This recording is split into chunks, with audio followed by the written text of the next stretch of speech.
അഭിഷേകം മന്ന എന്ന വചന സന്ദേശത്തിലേക്ക് എല്ലാവർക്കും സ്വാഗതം. ഇന്ന് ചിന്തയ്ക്ക് ആധാരമായ ദൈവവചനം 1 യോഹന്നാന്റെ ലേഖനം 1-ാം അധ്യായത്തിന്റെ 1 മുതലുള്ള വചനം.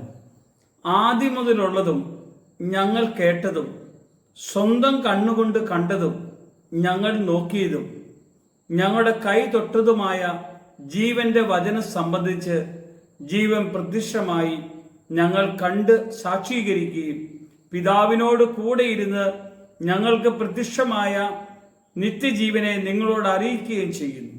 ഞങ്ങൾ കണ്ടും കേട്ടുമുള്ളത് നിങ്ങൾക്ക് ഞങ്ങളോട് കൂട്ടായ്മ ഉണ്ടാകേണ്ടതിന് നിങ്ങളോട് അറിയിക്കുന്നു. ഞങ്ങളുടെ കൂട്ടായ്മയോ പിതാവിനോട് അവന്റെ പുത്രനായ യേശുക്രിസ്തുവിനോടും ആകുന്നു. വിശുദ്ധ യോഹന്നാൻ തൻ്റെ ലേഖനം ആരംഭിക്കുന്ന ആരംഭമാണിത്. യോഹന്നാൻ പറയുകയാണ്, ഞങ്ങൾ അറിഞ്ഞ ഞങ്ങളുടെ കർത്താവിനെ ഞങ്ങൾ പ്രസംഗിക്കുന്നതും ഞങ്ങൾ പ്രസംഗിക്കാൻ ഇടവന്നതും. കാരണം 3.5 വർഷക്കാലം യേശുവിൻ്റെ കൂടെ നടന്ന യോഹന്നാൻ യേശുവിൻ്റെ മാറിൽ നിന്ന് സ്നേഹം അറിഞ്ഞും അനുഭവിച്ചും കടന്നുപോയിട്ടാണ് യോഹന്നാൻ പറഞ്ഞത്, ഞങ്ങൾ കൈകൊണ്ട് തൊട്ടതും ആയ ജീവന്റെ വചനമാണ് നിങ്ങളോട് പറയാൻ പോകുന്നത്.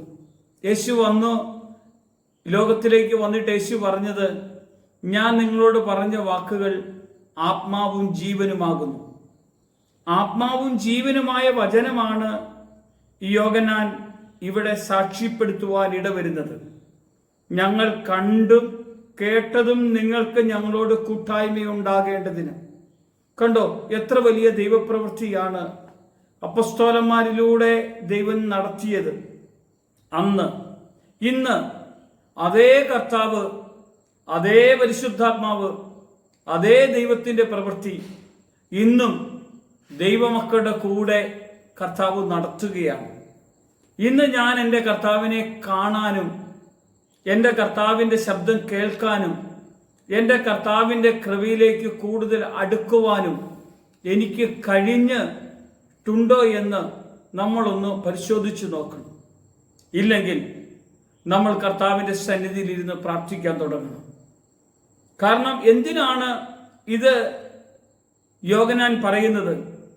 ഈ കൂട്ടായ്മ, സ്നേഹം എന്ന് പറയുന്നത് ഭയങ്കര ഒരു അനുഭവമാണ്. പ്രിയമുള്ളവരെ, കർത്താവിൻ്റെ കൃപയിലെ ആ മഹത്വത്തെ അനുഭവിക്കുകയാണ് ചെയ്യുന്നത്. നമ്മുടെ സന്തോഷം പൂർണ്ണമാകാനും ഞങ്ങൾ ഇത് നിങ്ങൾക്ക് എഴുതുന്നു എന്നാണ് യോഹന്നാൻ തൻ്റെ ലേഖനം ആരംഭിക്കുമ്പോൾ പറഞ്ഞത്. കർത്താവിനോടുള്ള കൂട്ടായ്മ കാണാത്തൊരു ദൈവത്തെ അല്ല വിളിക്കുന്നത്, കാണുന്ന ഒരു ദൈവത്തെ. അറിയാത്തൊരു ദൈവത്തെ അല്ല വിളിക്കുന്നത്, അറിയുന്നൊരു ദൈവത്തെ. അനുഭവിക്കാത്തൊരു ദൈവത്തെ അല്ല വിളിക്കുന്നത്, അനുഭവിക്കുന്നൊരു ദൈവത്തെ. ഇതുപോലെ അനുഭവിക്കുന്ന ഒരു ദൈവത്തിൻ്റെ സന്നിധിയിൽ മുട്ടുമടക്കാമോ? പ്രാർത്ഥിക്കാമോ? നമുക്ക് അവൻ്റെ നാമത്തെ ഒന്ന് വിളിച്ച് നന്ദി പറയാമോ? കാരണം ഇന്ന് നമ്മുടെ മധ്യേ കടന്നു വന്നിരിക്കുന്ന നമ്മുടെ കർത്താവ് ഈ വചന സന്ദേശം നിങ്ങളുടെ അകത്തേക്ക് കടന്നു വരികയാണെങ്കിൽ, ഈ വചനം നിങ്ങൾ കേൾക്കുന്നുണ്ടെങ്കിൽ, ഈ വചനത്താൽ നിങ്ങളെ ദൈവം വേർതിരിക്കും. ദൈവമായിട്ടൊരു കൂട്ടായ്മ വേണമെന്നേ, ദൈവമായിട്ടുള്ള ഒരു ബന്ധം വേണമെന്നേ, ദൈവമായിട്ടുള്ള ഒരു പ്രാർത്ഥന നമുക്ക് വേണമെന്നേ. ഇങ്ങനെ ദൈവമായിട്ടുള്ള പ്രാർത്ഥനയും ബന്ധവും നമ്മുടെ മേലേക്ക് കടന്നു വരാൻ തക്കവണ്ണം ദൈവം നമ്മളെല്ലാവരെയും അനുഗ്രഹിക്കട്ടെ. കർത്താവ് മഹത്വമെടുക്കട്ടെ. യേശുവിന്റെ നാമത്തിൽ തന്നെ. ആമേൻ.